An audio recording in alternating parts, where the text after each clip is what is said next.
All right. Next on the prep spotlight, we have a very successful head coach of the Morrice Orioles now in his 11th season. Kendall Crockett, again, has them knocking on a state championship door in the semifinals this Saturday against Britton Deerfield. First of all, Coach, welcome to the program and congrats on your career so far, man. You're racking up a lot of wins. Hey, thank you very much for having me and talking about Morrice. Absolutely. Well, let's talk about your team a little bit. Let's just start with the fact I was doing a little bit of research, and you're a young team, right? You don't have a whole heck of a lot of seniors on the team, but you guys, it sounds like the sophomore class is pretty stacked. Yeah, we have 3 seniors, 2 juniors, and 13 sophomores this year. So Wow. we are a very young team. The sophomores that we have that are in the lineup, they are pretty much beyond their years at this point. They're working their butts off for us. But we have 3 seniors that are really leading this thing, and 2 juniors as well that are right there with the seniors. You mentioned a few of those seniors. Who are some of those guys? What positions do they play, and what makes them so valuable to your team? The first 2 are the duo that we have at running back. So Joel Fisher, who has over 1,300 rushing yards, wow, and Wyatt Cartier, who also has over 1,300 rushing yards. We had an unfortunate event where our sophomore starting quarterback broke his leg in the St. Pat's football game. So we have gone specifically back to a 2-back set for the most part and just running the ball like we have in the past.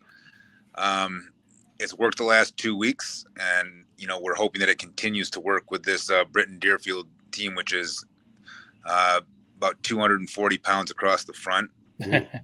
But our third senior, Travis Smith, is one of our senior captains who he leads our offensive line. He's one of our best defensive linemen as well. So, I mean, our seniors are leading this thing by example. They've been in the weight room all summer. They've been to all the 5-on-5s. And for the most part, they lead everything in the weight room and on the field. Yeah. So you mentioned your guys going to all the 5-on-5s. Obviously, the difference between 8-man and 11-man football, the 11-man, those would be 7-on-7s. For people people listening that may not know much about 8-man football, can you just maybe lay out the Cliff Notes version, I guess, of the main differences as far as strategy and maybe alignments with 8-man football and 11-man? Because I feel like some people are still surprised that there's so many 8-man football schools in the state of Michigan. Yeah, the real easy version is with your 11-man version, you have your 7 men on the offensive line or on the line of scrimmage. Right. 8-player football, we have 5. So we just take off 2 tackles or 2 of your split backs, whatever you want to call them. And you can put your offensive line any way that you want to. 11-man, you have to be a specific number to be able to be eligible for a receiver. In 8-man football, you just have to be on the end of the line of scrimmage. So in theory, you could throw it to your center if you set up an offensive formation for that to happen. Wow. Then you have 3 men in the backfield instead of 4. So, I mean, everything that we run, we have taken a lot of things from DeWitt, where I used to coach. We've taken a lot of things from other successful 8-man programs, and you just make things and spin things into your own, and you make it work. Yeah. It sounds like you've made it work. That's for sure. I was going to ask, so you mentioned the center on the end of the line of scrimmage you could possibly throw. Do teams switch things up like that? I mean, you guys are basically running a 2 running back system now because of what happened with your quarterback. Do you see a lot of teams kind of run, for lack of better words, crazy offenses, or is it for the most part pretty traditional, I guess? I would say that it's pretty traditional for most teams. Yeah. Most teams have a tackle to tackler, tight end to tight end set. So a 5-man front. Some people that do have a throwing quarterback, they can run a wide set, 3 offensive linemen, quarterback, 2 receivers on each side, or a trip set. But for the most part, you're seeing a standard offensive line. You have a 5-man front, 4-man front, or a 3-man front. So it's kind of interesting to me what you're talking about, the opponent you're playing this weekend, how they're so big up front. With even less guys out there on the field, what can you do as a head coach to really help your guys? And what is the game plan kind of looking like heading into the game this weekend? It seems like that would be a very tough task to overcome, just being outsized in 8-man. When you're outsized, you have to use speed. The one thing that we do have, and we have a lot of, is speed. We're trying to put as many packages as we can together to kind of counter the size of their offensive line, bringing backers from different angles, bringing different blitzes from outside and inside, doing some twisting with the defensive line, things like that.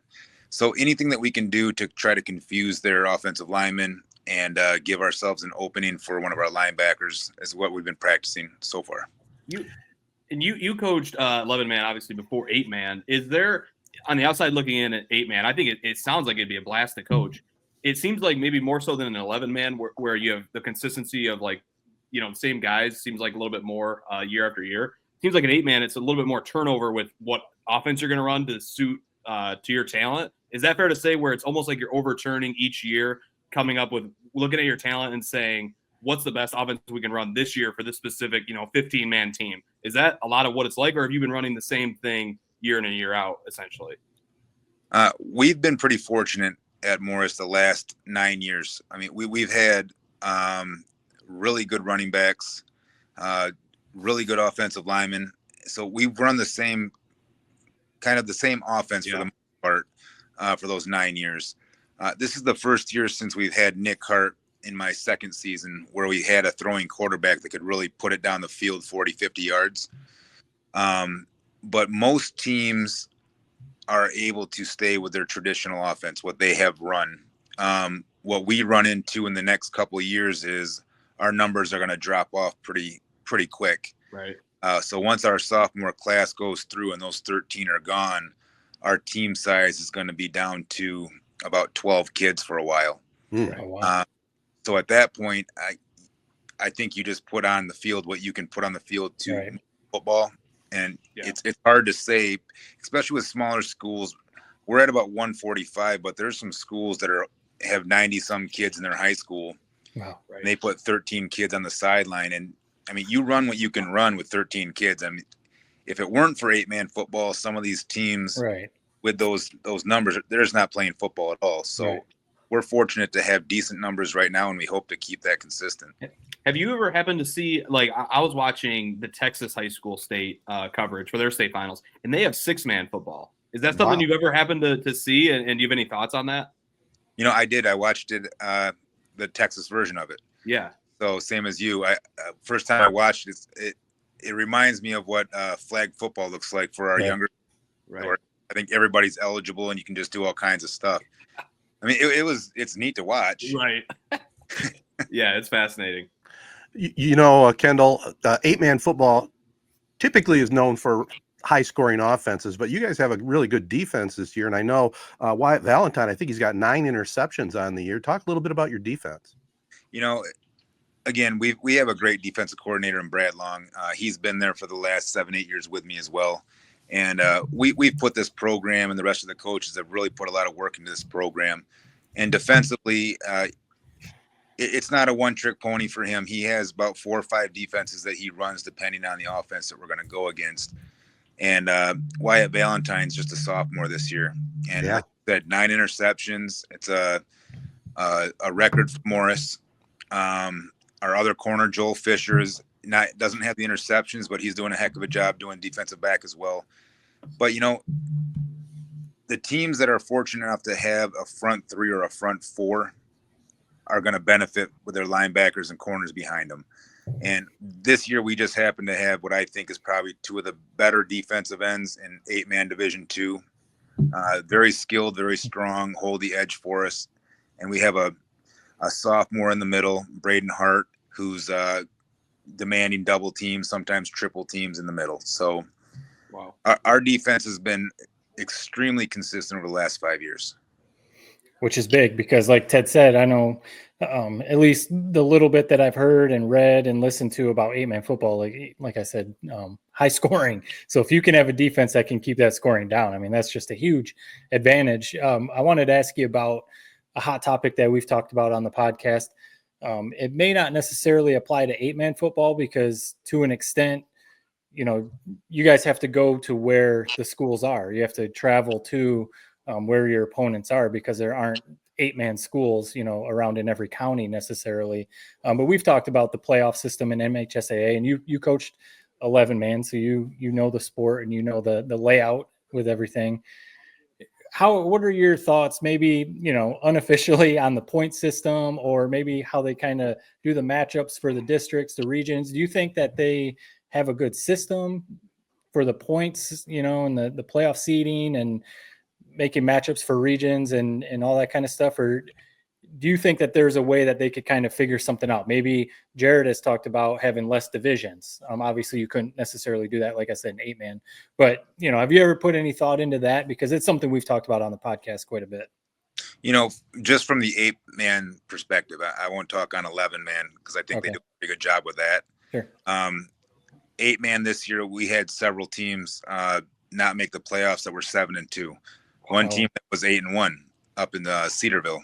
Wow. So just because you have an 8-1 record, I mean, if your opponent's breakdown is not going to be better than, say, an Adrian Lenawee Christian, who was 4-5 and made the playoffs, based off of those power points that they got from the teams that they did beat and the teams that beat them. For 8-player football, I think we need to add one more round just to get some of those 7-2, 8-1 teams in. I mean, I know from my perspective, if I was Cedarville at 8-1 and I didn't make the playoffs, I'd be calling the MHSAA and finding out what's going on. Right. Yeah. Just a little bit of consistency between 8-man and 11-man would be appreciated from the 8-man coaches. We would love to get the opportunity to play at Ford Field. We do love the Superior Dome. It's a fantastic venue. Ford Field would also be something special for the kids because that's all they talk about is Lions football all the time. That kind of ties into my final question for you here, Kendall. Matt kind of laid it out a little bit, and we have talked about it here on the podcast. If more and more teams end up going to 8-man, the smaller schools, it'd be, to me, I'd like your thoughts on this, maybe go 6 divisions in 11-man and then still keep the 2 and 8-man and play them all at Ford Field. What do you think of that? I think it's a great idea, especially again, from the 8-player point of view. I don't see it ever happening, unfortunately. I don't think the MHSAA wants to drop any of their divisions 1 through 8. They want to keep as many teams as they can in those into the playoffs, which I understand. And there's a lot of Division 8 teams that are number-wise who are getting down to that 175 level. And one that comes to mind would be like a Fowler. Right. An excellent powerhouse football program in Division 8, always has been, probably always will be as long as they're coaching and playing out there. But it's teams like that maybe at some point those numbers drop a little bit. And what do you do when you're fielding a team of 18 kids on 11-man? It's hard to come by and keep the consistency with them. So I would love to see that happen. Don't think it would. But like I said, for 8-player football, we love being at the Superior Dome. It's an awesome venue for us, our fans, anybody that's ever been up there and watched the 8-player state championships. It's fantastic. Yeah, Well, that is cool. I'm going to jump in real quick. I know, Ted, you're probably going to try and get you out of here. It's getting a little late here on a Monday night. But so kind of along those lines, it kind of made me think, what we've talked about on the podcast a lot. So previously when I played, the early days of the playoffs, it was just, you make 6 wins, you're in. 6 wins, you're in the playoffs. They obviously tried to fix that because they, maybe there was an issue sometimes with teams just scheduling a bunch of cupcakes to get to that 6-win mark. And now you've got the teams maybe scheduling a bunch of, I guess, the stronger opponents to build those points. But, we've kind of said when we talk about this, I don't know if it was that big of an issue. Like, do you think there were a lot of teams scheduling those cupcakes to get the 6 wins? Or now, you got a team that went 8-1 and didn't make the playoffs? And do you think that was a big issue? Or, I guess you said earlier, you think 11-man has a good system. The biggest issue with 8-player football is going back to a team like Cedarville, who ended up going 8-1. If you look at their schedule for the previous 2 seasons, the teams that ended up having losing seasons this year have been very successful the years before that. Like I said, when it comes to the numbers of the 8-player football game, you may have 25 kids last year and end up with 15 kids the next year and lose 10 Right. seniors.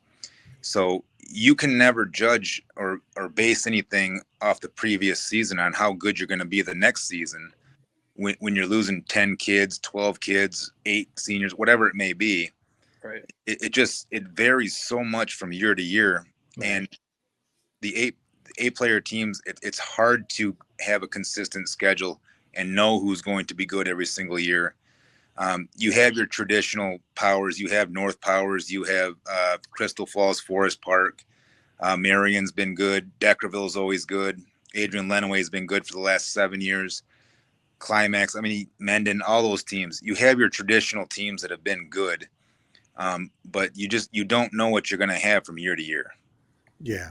Makes Well, sense. a lot of those teams you mentioned were, real powerhouses in 11-man football and Division 8, right? I mean, they just still have that tradition. And what you've done over at Morris has been really astounding to me. The program completely turned around to some down years prior to going to 8-man. I mean, 88-24 overall record. You got the state championship you had in 2018. And you talked a little bit about, we'll end it here. You talked a bit about how the Morris fans like going up to the Superior Dome up there in Marquette.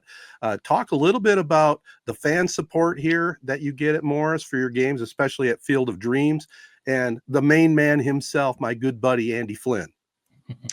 Well, when we first started making the Field of Dreams, it was just a bunch of people that lived in Morris.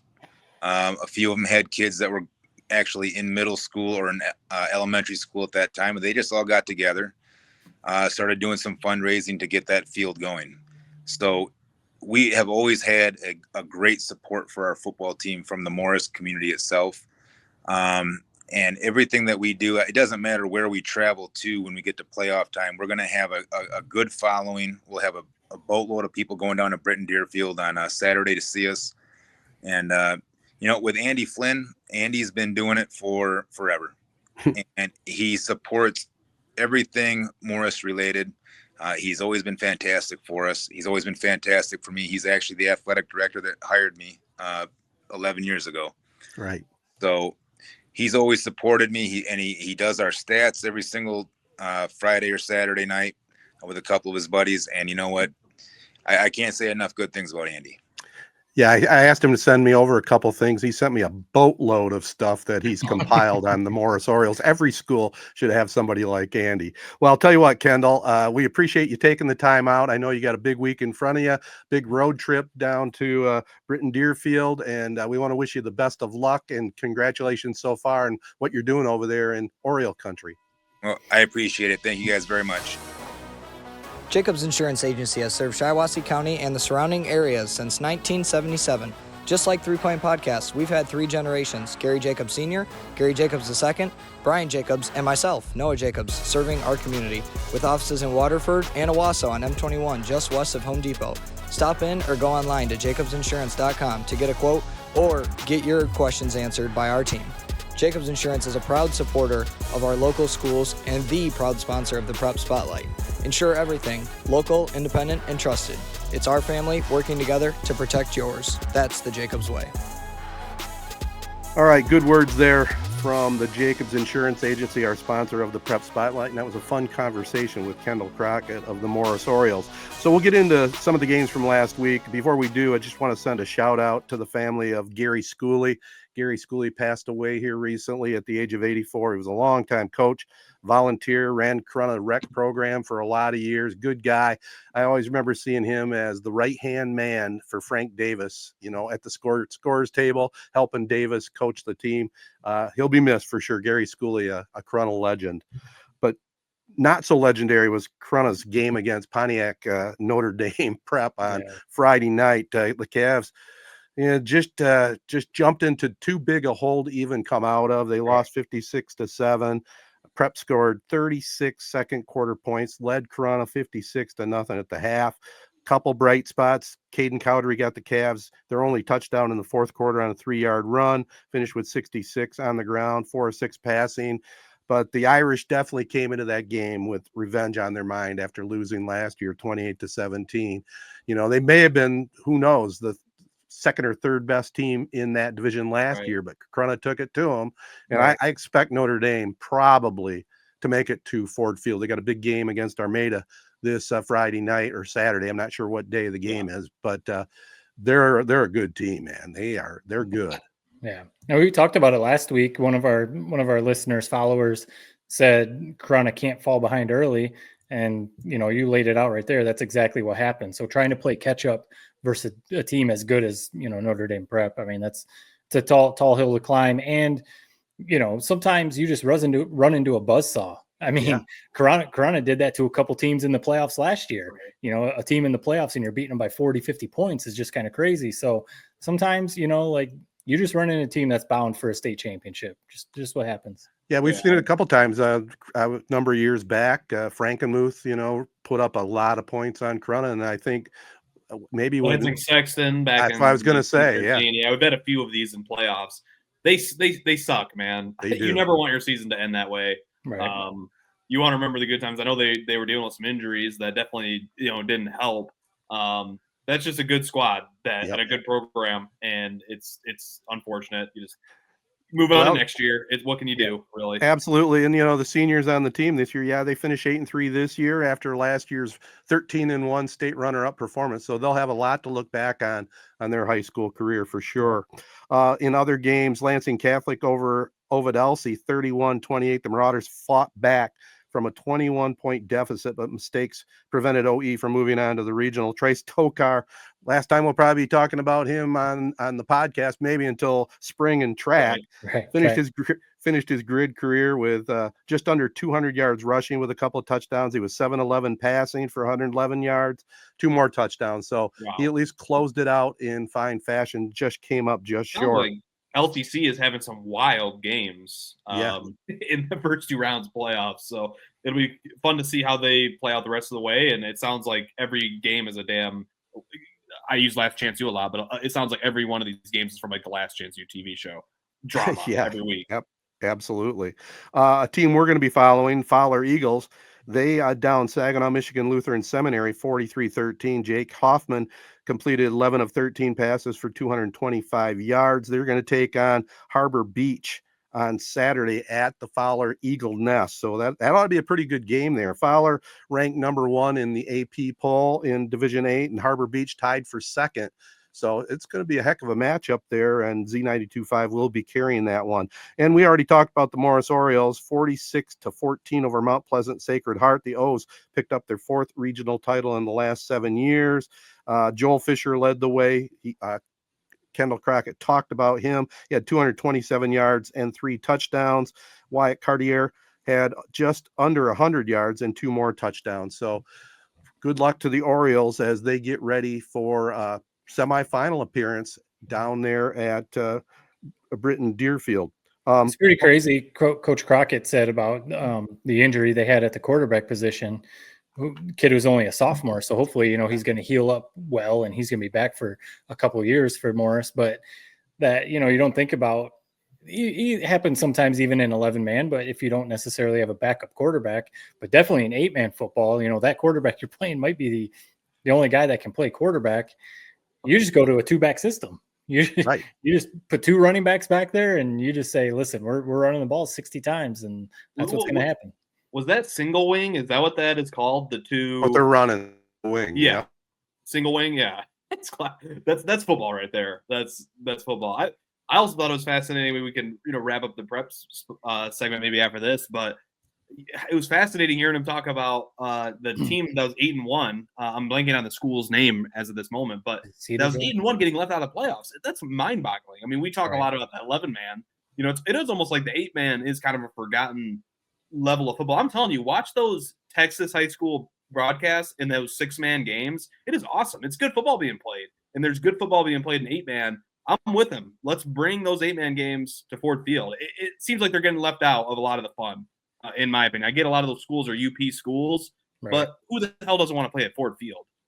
Yeah, I mean, obviously a big thing with that would be logistics, I guess. Like when are they gonna? Right. The Thanksgiving weekend is already pretty full. Right. So obviously that would be a big part, unless they don't add another round of playoffs and they just do it the weekend before. or something like that. But Yeah, that obviously would be a discussion. But yes, it would be cool to see those games at Ford Field. Right. One more football related topic, and then I'll wrap it up with a final thought. Let's do it right here. Connor Stallions at Belleville. I mean, Right. what on earth is going on? He leaves Mumford. He's there. Was either head he's coach or their interim head assistant coach. He was their Interim head defensive coach. coordinator, right? Right. I've never heard of a story like that. Coaching one team and then jumping ship to the best team in the state and riding it. I do think he's probably a pretty decent offensive coordinator compared to most high school offensive coordinators. So I think it's probably an upgrade. But Belleville's already has 2 head coaches coaching simultaneously, which I've never heard of that to begin with. Now it just seems like a crazy situation for the number 1 quarterback to be trying to develop under. I think they're going to overcome it because they're that good. But man, it just seems like chaos week in, week out over there. Well, doesn't that raise flags on shakiness there with his Michigan ties and I don't understand Wolverines trying? Matt, what do you think of that? What is the Michigan? I don't understand why would Michigan be like, we're going to send Stallions to I don't, what am I missing? Why especially because you would think Michigan is, especially right now, because, in theory, the NCAA stuff is still pending. They haven't necessarily closed everything with the whole Stallions and the Harbaugh stuff. That's still, they still say the investigation is still going on. So you would think that Michigan and Sharon Moore and everyone is distancing themselves from Connor Stallions. And they want to be no, he has nothing to do with the Michigan football program. You would think that's what they're doing. So, right, to say hey, Connor, go get involved with Belleville and kind of recruit, Bryce Underwood, sell the program to him.